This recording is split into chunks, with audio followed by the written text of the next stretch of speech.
Well, good evening, everybody. This is Patrick from the Poison Pen Bookstore, and here at in the back room of the store itself, where Barbara, looking very incognito, is at her home office, and In we're my delighted to library, have. please. How No, no, natural. no, There we go. Patrick. I'm in my Oh, library. you're in your library, of I course. am in my Yeah, library. that's Yes. right. But we're delighted to have Gregg Podolski here with us. He's going to be talking about his brand new book, very exciting, The Recruiter, which I guess the official launch date is tomorrow. Is that right, Greg? Yeah. Yep. Awesome. Well, welcome. Thank you. Thank you for having me. I'm super excited. I was telling both of you beforehand. I'm a big fan of what you do. I've watched a lot of these videos. I'm excited to be on this end of it. Well, thanks so Oh, we're much. delighted to have you because we live for debuts, don't we, Patrick? Yes, we do. Yep, that's really our favorite thing is to find a new author. So we're delighted that you are one of them. Thank you. You bet. So And we will be getting autographed copies of The Recruiter in any Yes. moment. And I'll put a link in the comments field if you'd like to order one. And Barbara, do you want me to read his, sure. his bio? Okay. Here's the bio. Gregg Podolski lives in New Jersey with his wife and two children. When not writing, he works as an executive recruiter for a family-owned staffing firm. Does that mean the mafia? Um, he loves he loves Philly sports, the Jersey Shore, and is one of the last people on the planet who still buys CDs. I think they're making a comeback though. That's Uh, right. If we keep on putting that in the universe, Patrick, it'll happen. yeah. Do you buy vinyl? Well, we'll get off on that tangent. I'm a vinyl guy. The Recruiter is his first novel. If you don't like it, that's cool. Just lie and say you do. That's the Seriously, most important part of the bio. our, that's a great bio. Um, but Barbara, I will go ahead and fade into the twilight here. But if you have questions for Greg, go ahead and put them in, and I'll be back, whenever Barbara calls me, and I'd be happy to ask any questions you might have. Thank Uh, you very much, Patrick. Actually, the relevant part of the bio was the point that he works as an executive recruiter for a family-owned staffing business. And what is the title of this book? It is called The Recruiter. So I'm going to assume that you have drawn on your vast familial and personal experience in order to do this, but I'd like to think that you're not actually recruiting criminals there in New Jersey. Yeah, you say New Jersey, everybody automatically assumes that there's something criminal involved with what you do. But I promise you, the Emerson Group, which is the company where I work, they are on the up and up. And actually, in the acknowledgments of the hardback version, I make clear that anything that my character does in this book would not be condoned by them. So please, nobody call the cops on them. They're good people. Okay. So Greg has had very good reviews, and I'll read an extract or two. We could say that the recruiter presents a highly successful middleman who arranges contract killings. He's put on the spot when his latest success, i.e., arranging a contract, leads to a contract he doesn't actually want. So it's not uncommon in books that are written kind of from the wrong end of the gun, which is one of my very favorites, i.e., the protagonist is often on the wrong side of the law, or at least partly on the wrong side of the law, gets himself in a place where um, he's going to have to, he's under threat. Usually it's the people around. It's the Superman thing. See, this is the deal. This is why Clark Kent, mild-mannered reporter, generally changes his, where's the usual kind of 1950s reporter garb. And when Yep. he has to be Superman, he leaps into a phone booth or other secluded place, rips off his outer clothing and takes off. Because if anybody figured out he was actually Clark Kent, mild-mannered reporter, everybody else at the Daily Planet would be at risk. Did I Hmm. sum that up well? Yeah, absolutely. There's no phone booths anywhere, so he'd have to go like into a Verizon store or something, but Harder today. I a little know. bit more challenging. With social media everywhere, it's sort of hard to figure out, where he could actually strip anymore. He'd be outed by TMZ in 15 seconds in 2024. There's no way that that would work right now. I know, or just some schlub going by the phone booth, would get you by He'd live stream it on and it would get a camera. Yeah, million I hits on know. YouTube. Right. Or they'd use facial recognition or whatever. Right. In other words, Superman and many of the Marvel heroes are actually the product of an earlier pre-digital age. For However, sure. that's not the case with our guy here. So Rick Carter is his name. So first thing I guess I could ask you, Rick Carter, that's a brisk 1-2 syllable name and all. How did you decide to call him Rick Carter? It's funny. So a lot of the names that I come up with, being a recruiter, one of the nice things is I look at resumes all day long. And as I'm reading resumes, if a name jumps out at me as unique or interesting or just sounds cool, I have in my notes on my phone just a list of names, and I'll write down the name on that resume. And then when I need a name for the book, I'll pluck a first name from here and a last name from here and combine the two, and we have a fictitious character. So if you've ever submitted a resume on Indeed or something, there's a good chance that part of you at least is in a book that I may write in the future or in the recruiter. But Rick just actually kind of came to me. It was the name Carter came first. Rick kind of went well with it. And then it dawned on me at some point in the writing process that Rick Carter kind of phonetically sounds like recruiter. And I really liked that even more. And I was like, "Ooh, subconscious knows what it's doing, even when I'm not, doing that on purpose." So that's where that came from. But the short punchiness of it, you're right. Like that's the that's the name that kind of fits him. It's quick, it's smooth, it's to the point. Well, yeah, it is. And it's easy for readers to Mhm. remember too. If he has a much more complicated name, it's Like just, Gregg Podolski, for example. Right. That oh, wouldn't have there you worked. are, right. Yeah, I do think it's important. The other thing that comes up frequently, since this is a debut novel, we can talk about this as a bit of craft or something. When you're writing a book, you really need to be careful that your characters have distinct names and you can't have like two Johns or John, Jerry, and James or whatever, Mhm. because the reader, I once actually was editing a Byzantine era historical mystery, and I had to consult somebody for help, not only in figuring out what would be actual names that we could use in the thing, but what they meant, because Mhm. oftentimes they did, and Mhm. then how to keep them straight. So it's a big help for the reader if the author makes distinct names, yeah, memorable names. Jack Reacher, for example, is a Oh yeah. memorable name. Iconic, right? Joe Yeah. Pickett is a memorable name. Yeah. Kinsey Milhone, think about so many. You know, Dave Robichaux is more complicated, but people kind of get used to it. But nonetheless, I think you did really well with Rick Carter. Thank you. And I'm glad it was your own creation and not your editor beating you up and saying, no, he can't really have an 8-syllable name. Nope, not at all. That just kind of came and it worked and I liked it. So it ran, it took off. So, having said that, the next line in this review, Rick Carter, not his real name, of course, Right. is the man you call when you have a problem that requires a violent and decisive solution, usually an immediate solution as well. Since drifting into this work years ago to support his wife Denise and their children, Maggie and Ethan, he's brokered many successful arrangements between clients and hitmen. Before and after abandoning a family he could no longer shield from the consequences of his lucrative practice. So we've already sort of summed that up. How did you decide why did you decide to make him a criminal recruiter? I mean, because he could have been a positive recruiter. Yeah. Yeah, and it's funny. I had an agent one. I was pitching one and he was very interested in it. And he said, please send me the manuscript. And there's a line in the book about halfway through that one of the characters says to Rick, "There are no good people in this business." And that was the line that this agent used as the reason why he was going to pass. He said, "Look, I like your writing. I like your humor. I think the story's interesting." He goes, "But there's no good people in this book. Couldn't you do it like a John Grisham story? Like have a normal recruiter like myself gets caught up in a shady situation, bad client, bad company, something like that." And I specifically didn't want to just do John Grisham with recruiters. He's already done that. I love John Grisham. I'm a big fan. He owns that space. I didn't want to just sort of do another variation of that. And recruiters in general, I mean, it's kind of a boring job. I'm on the phone a lot. I talk to a lot of people. I love it. I really enjoy it. I've been doing it for 17 years.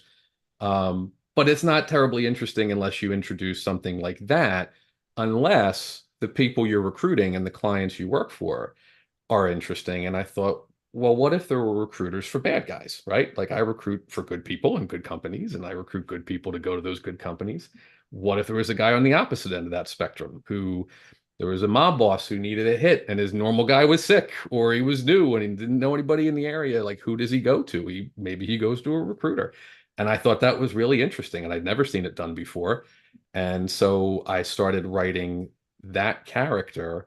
And I specifically liked that he was in this situation, not because he was sort of pulled into it or roped into it or something out of his control.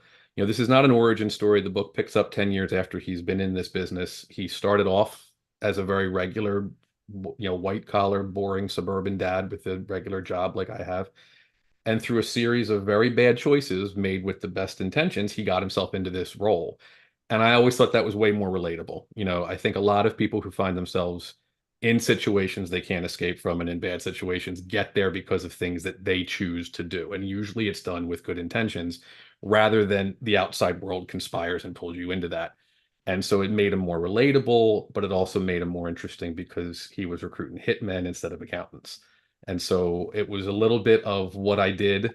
And he has some of the same methods. Like if you're a recruiter and you read this book, you might see a couple things, little insider info, like, oh yeah, I do that with my clients or my candidates, but he's doing it for just the worst people with the worst clients. Well, oftentimes hitmen are in fact, employed by government agencies, spy stories and espionage stories, lots of thrillers have hitmen. I think maybe in part what your agent was saying, and I think this is something to think about for readers. There has to be somebody in a book to like. You can't have a book where every character is so unlikable. And believe me, I've read some, and it's a journey to read a book. And at the end of it, if you spend all your time with people you just can't stand, why are you there? So your trick here is to, as you say, make people relatable or likable, even if they're doing bad things. And most wrong into the gun. Let's talk about, for example, Larry Block and Bernie the burglar. He's a professional burglar, right? And so every time Bernie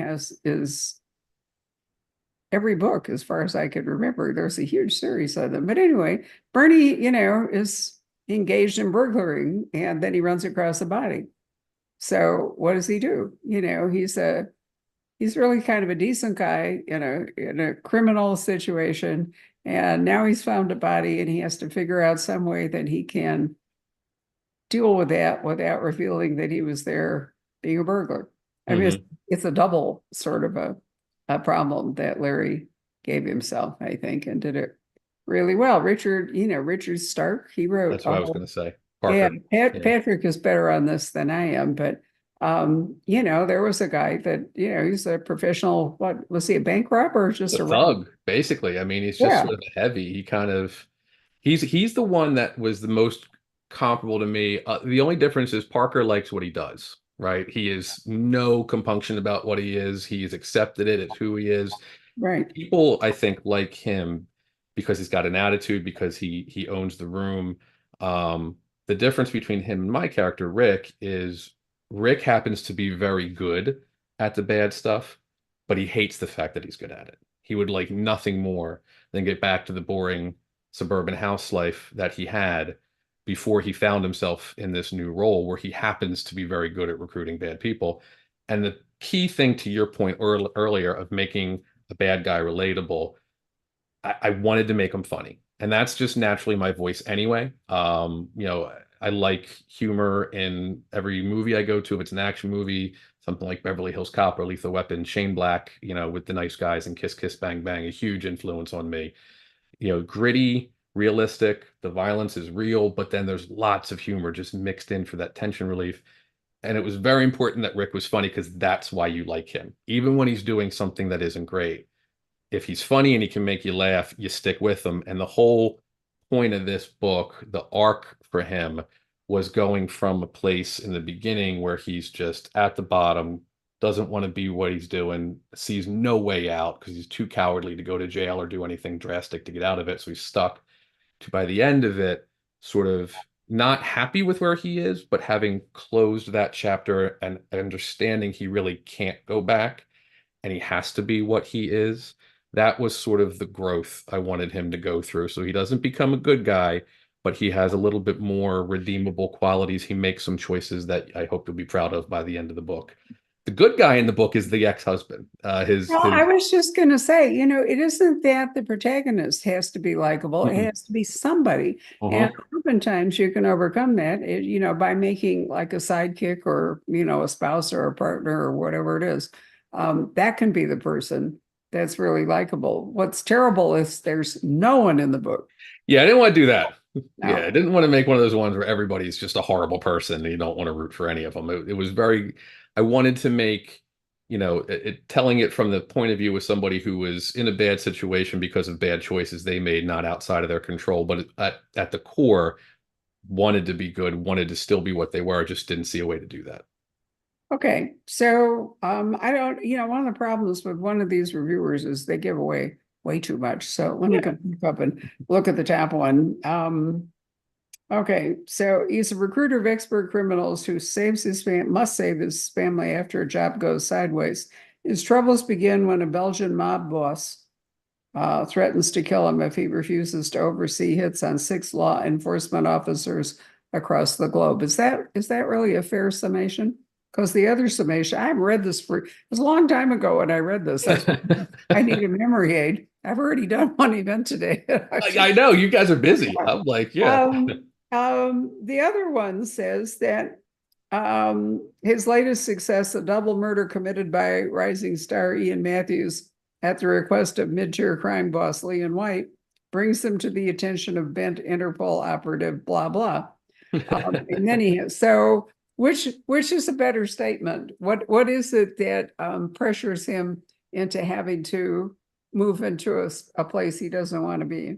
So one leads to the other, right? So the mid-tier crime boss is the very opening chapter. He's just completed that job for him, and that individual has referred him over to the main villain of the piece, a woman named Patricia Baum, who he calls Trish throughout the rest of it because it bothers her. And she wants him. He sort of has, if there's a moral code he has, it's that he doesn't oversee any jobs where the victims are law enforcement. And as you would imagine, a lot of criminals might want that to, be the target. And, he's sort of done everything wrong now since he's been in this life for the last 10 years. But that's the one line he has refused to cross because it's the one thing that lets him sleep at night. And she wants him to recruit assassins to take out 6 members of an international task force that are looking into her operation. And it's very shady and it's very behind the scenes. He really doesn't know what it is. He just knows it's not something he wants to do, but she can be very persuasive with a knife and his fingertip. And he's not Jack Reacher. He's not the guy that's going to get out of that situation and show them who's boss. He's the guy who's going to go, okay, sure, you made your point, I'll do it.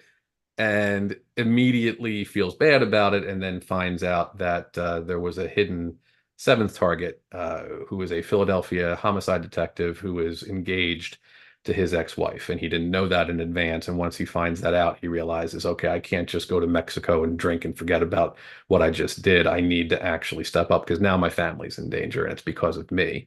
And one of the fun things about this was I really wanted to write an action thriller where the hero was really bad at the action stuff. Like when he's in a room with a candidate or a client or there's a negotiation, he owns it. That's where he's good. That's where he excels. But when the bullets start flying and fists start being thrown, he's out of his element. He's very much just trying to keep his head above water. And that was way more interesting to me than to your point, Rennie, about a Superman who can just beat up anybody in the room by looking at him, right? Like I wanted the guy who was going to get beat up more than he gave out the beatings and needed to be rescued by a sidekick rather than doing the rescuing. And now he suddenly finds himself having to be in that situation because he can't turn to anybody else. And he has a little bit of help, but he's still very much now in the thick of it.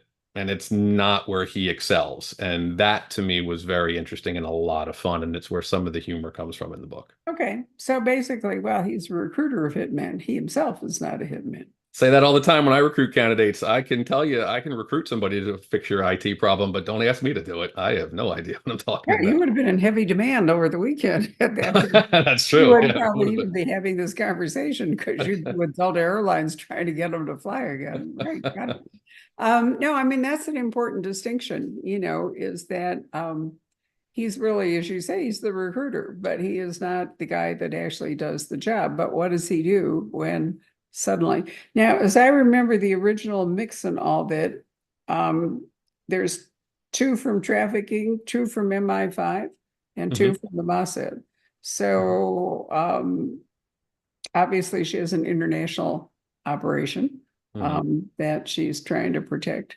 And then why is there a local guy if everybody else is, don't tell us if it's going to be a There's the spoiler. hook, right? Why is there the local guy? Then Okay. so Apparently we aren't going to know, right? yeah, well, so one of the things I wanted to do with this one, because in my ideal world, this becomes a series, right? Like this Blackstone has the sequel right now.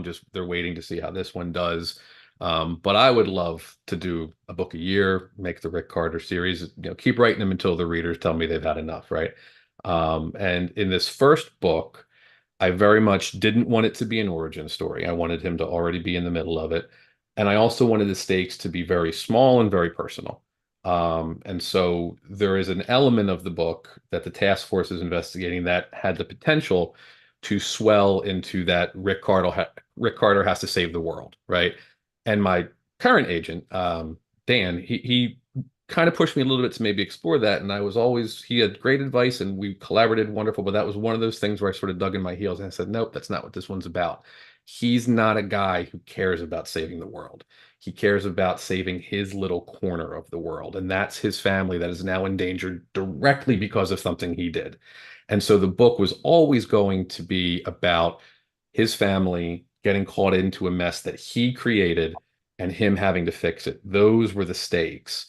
And the connection with the detective, who, to your point, doesn't really fit in that group, but is engaged to his Right. Now I get that. wife. Yeah. Well, I do get it because I've actually read the book, but I have to be careful here. But it's also probably a good time to mention that he actually abandoned his wife or walked away from his wife and two kids 10 years ago. And maybe that was a bit of a Clark Kent, move on his part to protect them because his lifestyle and what he did was always going to be too dangerous. So basically, this has come around again. He walked away and then unfortunately, he couldn't really walk away. So we're back to, are they in danger? Meantime, his ex-wife has moved on, as you point out. So how's he taking that? I mean, he's okay with that since he's the one that walked away? Okay, I mean, little light Facebook stalking and heavy drinking, and other than that, he's handling it very well. Yeah, there's and that was another trope I wanted to play with, right? Like I wanted to have the action hero be bad at the action stuff, and I also wanted the new husband, the new fiance in this case, to really be the better man. And that's very hard for Rick to accept, is that when he looks at who she's with now, in every way, he's really better than Rick. He's better for her. He's better for the kids. He's a better human being. Has a better moral compass. He's tougher. He's stronger. He's a cop. Like everything about him, he's a better guy. And that is a spoiler. I will not have any problem giving away. There's no little gotcha moment where he's actually a bad guy. No, he's a good dude.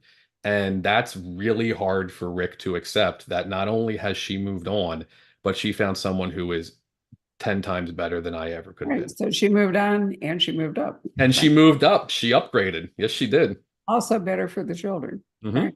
Got it. So if he's going to protect his former wife, her new guy, and the two kids, and he's not himself a particularly skilled assassin, who's he going to call on to do this? And so I think that part is probably in many ways the most fun. He draws on his network of nefarious associates to throw the pursuers off the trail. So I really like that, that having normally he recruits them to do bad things. Here he's going to try to recruit them for good things.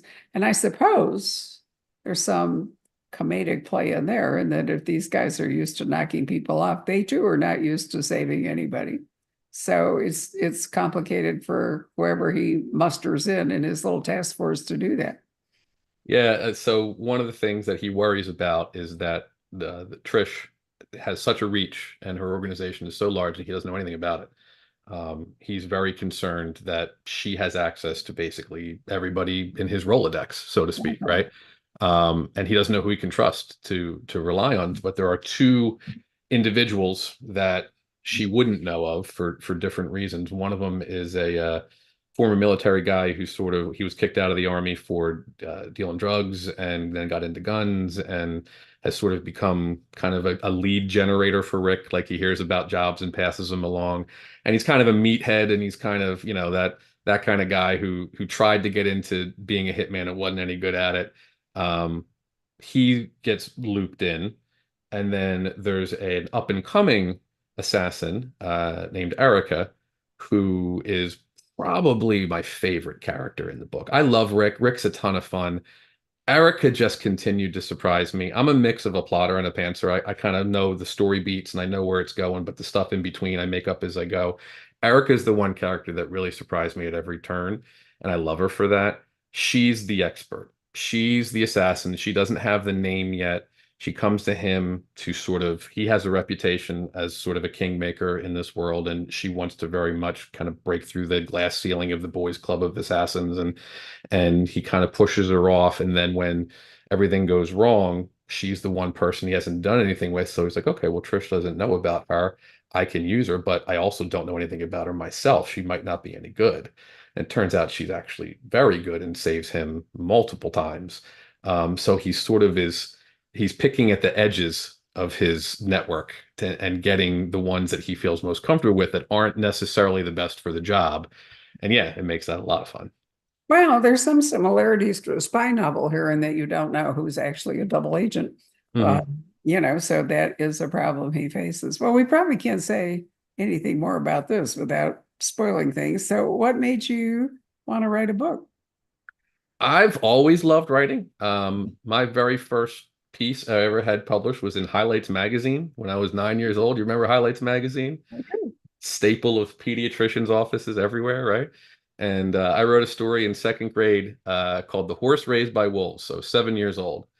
And my parents got a hold of it, and Highlights had you know submit a story section, and they said, let's send this one in, and we did, and it got published when I was 9. And that was cool. I got an article written about me in the paper, and my father, whose name is Frank, not Larry, was nonetheless referred to as Larry throughout the article, which I thought was fantastic. And that article is actually posted on my website, greggpodolski.com, if you want to read it. Um, and ever since then, I had the bug. Like I've always enjoyed writing. It always came very easy to me. It was fun. I kind of made a serious push at it after I graduated from college in my early 20s. Like most authors, had a few books I wrote that didn't sell, and then my kids came along, and I got into recruiting, and I really loved it. And so there wasn't that fire to escape my day job and go be a novelist because I loved what I was doing. So I kind of took about an 8-year gap where I went, oh, I took my shot, didn't work. I had a little interest from agents on those couple first books, but that was it. And then the idea for this one hit, and then the pandemic came and gave everybody a lot more free time. And I said, well, if I'm ever going to take one more shot at Never this, going to do it. Now's the yeah. moment. And I mean, of all the horrible things that came out of that, you do hear so many stories of people that used it for that type of positivity, which is the one nice thing you can take from that. But yeah, I took my Hail Mary shot and it worked, and I'm just so thrilled. I love this story, but I've always wanted to see my book on the shelf. And so it's all still a little surreal that I'm even sitting here talking with you tonight again, because I've seen you talk to so many authors that I admire. And I have upgraded significantly. You have taken a few steps down, but I appreciate you talking with me. So Oh, not to at talk to all. me from some of the ones that you've had on this show and that you've Well, interviewed, to you have Gregg know, Podolski from New Jersey. pandemic, well, it was horrendous in so many respects.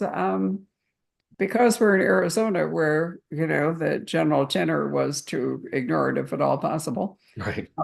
We didn't actually have, our staff were allowed to come to work. We didn't have Hmm. and I think we did something like 400 author events that first year. Did you? Yeah. Wow. And, lots of Zoom came along at a magic moment. Hmm. Without it, it would have been nearly impossible to, keep that momentum going. And, the publishing world did a really good job. People, figured out that we had this new tool, and, people adapted to it. So in our case, the pandemic probably accelerated our business rather than killing it. Yeah, And that's now great. we're trying to adjust to a somewhat different reality, i.e., more people coming into the store, more people who now live here in downtown Scottsdale, which did not have really much of a residential population, but people flocked here, and so condos went up everywhere. And suddenly it's a different kind of a bookstore than it was before. I mean, we're selling self-help books. Our classic section turns over all the time Huh. into romance, So, I mean, it's just children's books, which we might have sold like 3 of a month. Now we sell, 30 on Saturdays and stuff. Yeah. It's different and it's fun, Mhm. because it does force us to keep evolving. Yeah. But as I said, coming back to, pardon, I'm sorry, my voice is having a hard time. No worries. Yeah. Cheers. Coming back to the point, thank you, that I made earlier, regardless of all that, we still really love discovering new voices and new authors. It's a real treat for us. And we have been, if I put together a list, you would be absolutely astonished at the number of authors who did their first ever event here or did an event here with their first book, either way. And it's because we've always been interested in developing new writers, and we're not afraid of taking risks. It's oftentimes it's expensive, to do an event, and if there's not a monetary payoff, lots of bookstores don't want to do that, but we don't actually care. So it's all about. So we're really happy to add you to that. I mean, you may go on and become the new lead child, or, you may write 2 or 3 books and decide you'd rather be a recruiter. I mean, there's no guarantee. But if we don't do it, if you're not here and if we're not here, then we'll never know what would happen, would we? That's right. And you guys are iconic. I mean, you have a reputation in the industry that is well earned. And yeah, the number of authors that have come through those doors or sat on Zoom with you is just, it's staggering, the library that it would fill.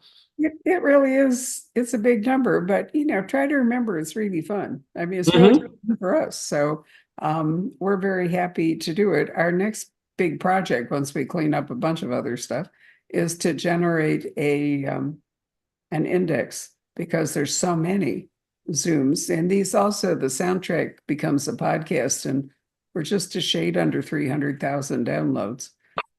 I know. So in order for it all to be really useful at this point, because it's such a big archive, we need an index. So we have some other things we need to do, and then we're going to generate an index, and I think that'll make the whole thing a lot more accessible and useful to readers as well as to authors, because there are some authors who have multiple events, with us that they That sounds like a pretty big project. You might need a good recruiter to help you out with that. It might know Thank somebody. you.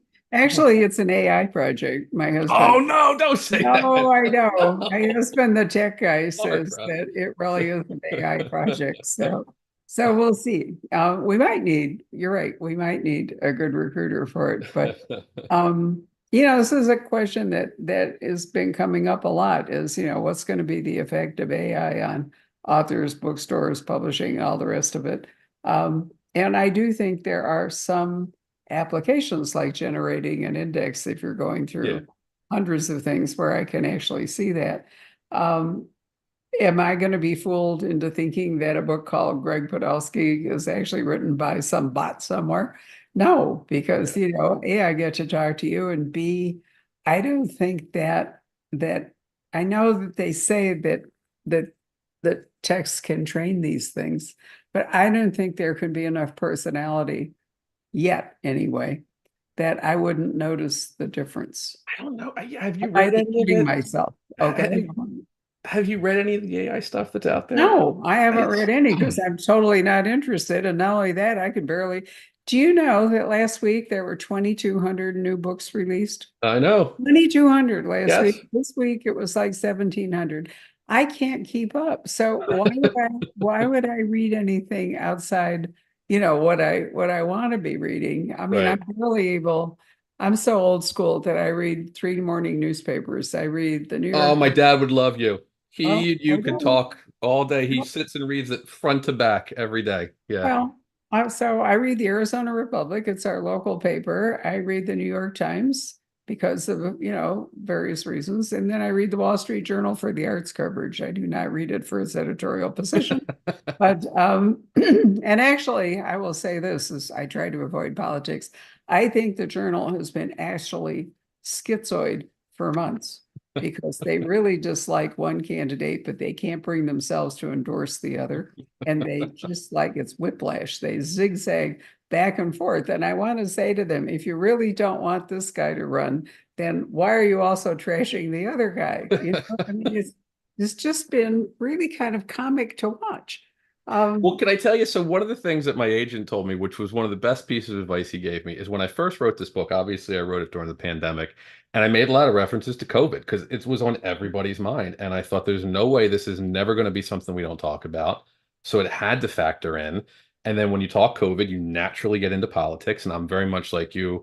I don't get into it. I don't do anything on social media. You're not changing anybody's mind on social media with politics posts. Nobody's ever had an epiphany about their worldview because they saw a meme on Facebook, right? But my agent said, don't do COVID. And No. let's not do anything about politics because people read for an escape. They want to have fun. They don't want to be beat over the head with the author's beliefs or with anything that's going on in the real world. And you do see that, and you have some people that are very established that, they have a fan base and they can start to put that stuff in there. But for you, no one knows who you are. Give them a good time. And man, he was so right about that. As soon as I got rid of the COVID and made it just sort of in the current day, but pick a date, pick a year, and got any mention of any particular politics out of it other than passing mentions of things, it's so much more of an enjoyable escapist read, which is what it was always supposed to be. Well, there's an additional factor, which is that the minute you put that stuff in, you date your You book. date it. Yep. There are, I will say, not a lot have been written, but there are some very good novels that are specifically structured for COVID. Mm-hmm. Catherine Ryan Howard wrote a really, really beautiful, I can't remember the title at the moment, but 56 Days, I think. It was a Blackstone. yeah, she's a fellow Blackstone author. Yep. She's Irish, but she wrote a book that depended upon lockdown. Mm-hmm.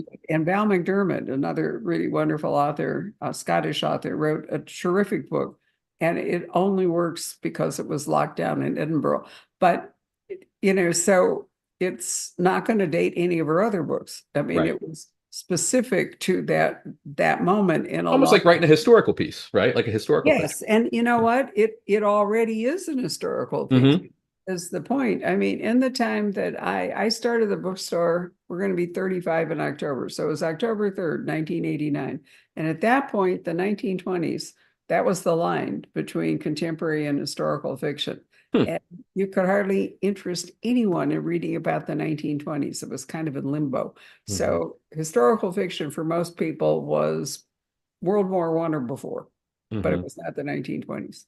Not long ago, last year, an author very dear to us called Larry King wrote a book called Back to the Garden or Back in the Garden. I think it's Back to the Garden. And it's set in 1973. And I realized that's the same 50 years. It's the same. And it's historical fiction. Not only that, I went to Stanford and she has written this book set in my backyard, but I graduated in 1962. And, so for me, it's not only not historical, it's like sort of the middle part of my life, Mm-hmm. and I know. So it's, COVID is already moving towards, Yeah. In the rear view. I mean, it's still out there. Obviously, it's still a factor, but that whole time, still a factor, definitely so. it's just so surreal to think that actually happened, that was a real thing we all lived through. I'm sure that people who survived the bubonic plague, 10 months later wondered what the hell, but that was far more devastating. If there was ever a book about the pandemic, it should be called What the Hell? And that's it. That's the title of the book. That would be perfect. That is a great title, actually. Right? Everybody steals it, my guess. There you go. Footnote to Barbara. But anyway, I think for what you're wanting to do, that your agent was right. Our position at the Poison Pen is we want to come. We want to give people a place to come and have an enjoyable experience. We want to offer them entertainment, escape, but also something they can dig their teeth into.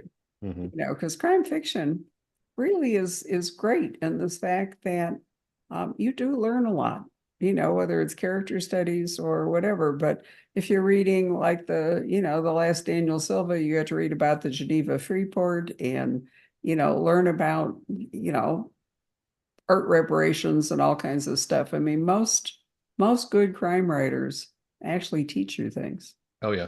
Even if it's just about the human condition. Dennis Lehane is Well, one of my exactly. favorite, It and can be he's that, or it can be, it also, you get to travel in a Mhm. lot of some of them are like city specific or small town specific or regional specific or whatever. Thrillers, oftentimes there's an international element in lots of thrillers. I mean, the fact that you have people as targets who are in Israel, England, Washington, DC, and New Jersey, right there. Scenic New Jersey. Yeah, CD, New Jersey, right? I know, I love it. Well, I'm used to Harlan, so actually, I know a lot about New That's right. Yeah, fellow Jersey and guy. not only Harlan, but David Rosenfeld, who writes a really hilarious series about a professionally retired lawyer, which is my favorite phrase. If you haven't read the Andy Carpenter books, you really should because they're I'll have to check extremely him out. funny. And then wait, Jan I Ivanovich. was just gonna say So the yeah, OG funny Jersey crime writer. Yeah. right. So New Jersey is not foreign territory to people who read crime fiction. Right. Anyway, let's call Patrick up and see what he might have to say, because I think we've kind of covered the basics here. No, definitely. You're What do you there, got, Patrick? Hey, um, I just a few minutes ago you were talking about your first short story at 9 years old. I thought you said High Life magazine, and I was like, that would be an interesting place to start at 9. It was all written in crayon. It made no sense. It was Yeah. Um, let's see here. Okay. Oh, someone brought up a fun fact that a large San Jose business bought and set up several vintage phone booths for people to have private cell phone calls. What? It's difficult in wide open work environments. Oh That's God, wouldn't it be great if the UK brought back the red phone booth so I people, know. instead of stepping in and dropping in a shilling, you could just, they actually have them in some airport lounges. I realized that when I was in the British Air Lounge in June, coming back from the UK, the British Air Lounge, business class and whatever lounge, has phone booths along the wall for Really? people. Yeah, they're not the red, the wonderful red telephone boxes, but Mhm. nonetheless, they are. And I remember looking over there and thinking how odd there's no phone on the wall. And then I realized that they are for people to step in and have private cell phone conversations. Good That's point. cool. I like that. Yeah, I forgot about that. See, definitely. everything comes back, right? Everything's like the denim jacket that I wore all through high school that got out of style and now is back in, and everybody thinks I'm retro. Nah, I just pulled it out of my closet. Like everything goes You back know around. what? If you keep your clothes long enough, they definitely They're come all back. back in They style. That's really right. do. It's a recycle. So, question about the red Darth Vader mask behind you. I understand there's a story. There is. I have a good friend from college who's a Arizona resident. We are all Rutgers grads, and we used to go to all the Rutgers football games. And this gentleman was very artistically inclined, and he came up with a character that he called Captain Rutgers because Rutgers is the Scarlet Knights. And he would dress up as Captain Rutgers, and he would get pictures taken with all the students. And the helmet was a Darth Vader helmet, which is behind me, that he painted red and put an R on the side. And he wore that to a tailgate that was epic in nature. We started at 9 a.m. The game was at 3. And by the time we made it to our seats in MetLife Stadium where they were playing that Totally day, wasted. he Captain Rutgers was not walking in a straight line. And when he got to his seat, we'll censor this for the family audiences, but he used the Darth Vader helmet as a receptacle for some of the alcohol that he could no longer contain, and was escorted out of MetLife Stadium, strapped onto a gurney like Hannibal Lecter, cradling the Darth Vader helmet. And his wife turned that into their Christmas card that year, which I thought was fantastic. Well, it's great she had a sense of humor about it. Oh, she almost had to if they still wanted to be married. And when they moved out to Arizona from New Jersey, he gifted me that helmet. And my son, who is 12 years old now, when he was about 6, discovered it when it was not in an elevated position and came out wearing it. Now, it had since been cleaned, but still, I said, you know what, when your older son one day, I'll tell you a story about where that helmet's been, and you might not want to wear it anymore. Yeah, you could hardly soak it in Clorox, but you'd want to. Yeah, he told me it was clean. I took him at his word and then wiped it down again. Um, let's see here. Yeah, tell us a little. You mentioned Dennis Lehane you really liked. Yeah. Who are some of your other favorite writers? Um, so I have a ton. Stephen King's my all-time. He was, growing up, the one that my first real story, sort of adult, read. John Grisham I had mentioned. I think he has some of the best pacing of modern thriller writers. Big Elmore Leonard fan. I've really started recently getting into Nick Petrie and Steve Hamilton. I think Nick Petrie writes the most interesting thriller series right now, the Peter Ash series. I think it's the closest thing to literature that is still a thriller. His And work let me is add that possibly one of the two best opening chase scenes I can ever remember is in his second book. oh yeah, the one through the redwoods.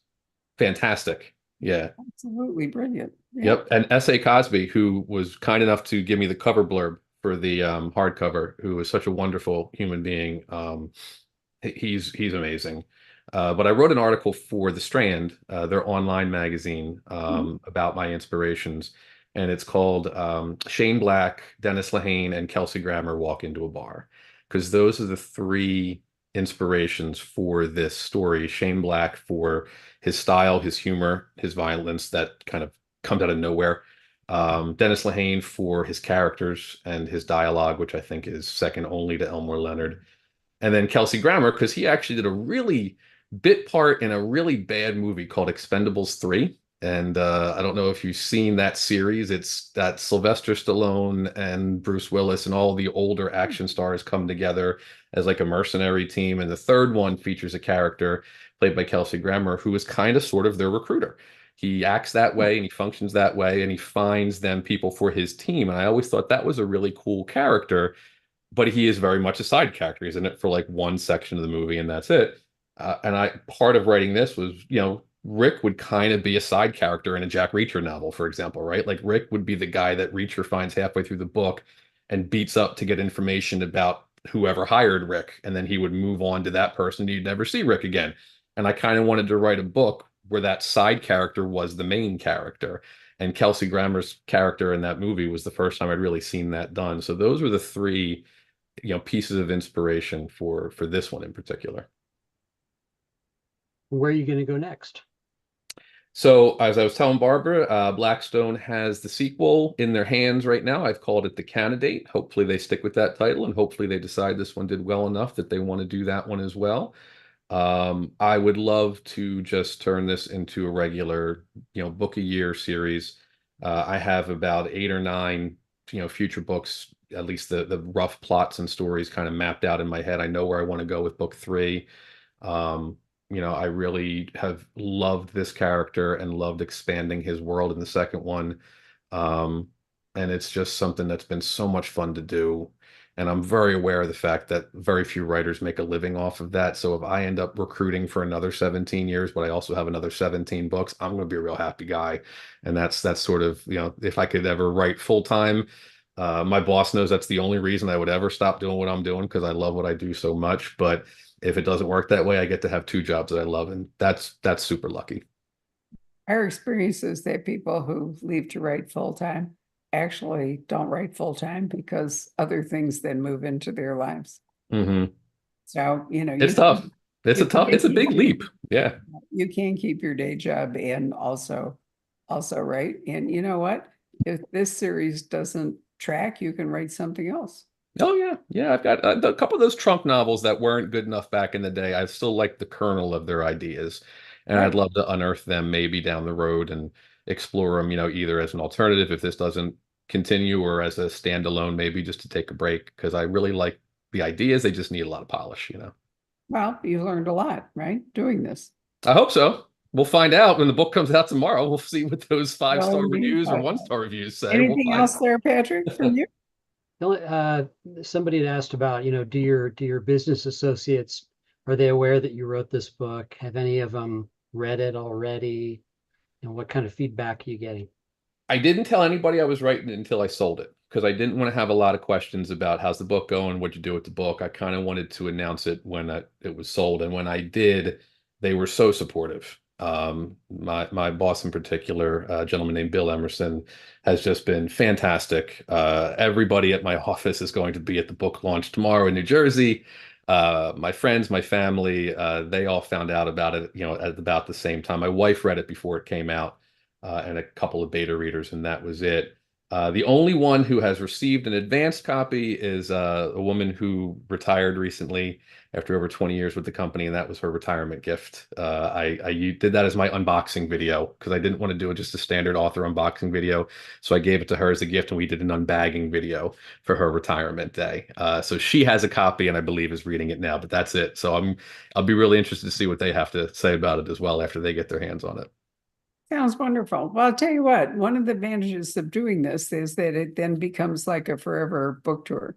So when the podcast is done, I'll send you the link to the Facebook and the YouTube video and the podcast. And then when your formal tour is done, because it's a courtesy to wait until after that, Sure. then you can post them all on your website. And that way people can find you, which is Thank you. It's a very useful adjunct for doing these kinds of events, as long as you don't take the videos down. But I come back to my point about we need an index. We can find them, but we'll get that done. Anyway, Greg, it's a real pleasure to talk to you. Thank you so much. Thank you all for joining us. As Patrick mentioned, some point or signed copies of this will arrive. It might be a little delayed, but it's always great to buy a debut because, if you missed it, you'll never have a second chance, right? Buy two in case you want to read it twice. That's my advice. There you are. Right. All right. Good night, everybody. Thanks. Thank you. Take care. Good night, Patrick. Congratulations, Greg. Thank you. Indeed. And congratulations. Oh, and a toast to you tomorrow. A toast to tomorrow, which is the title of my favorite Thank you very much. I don't have anything, but Here we go. Yeah. Right.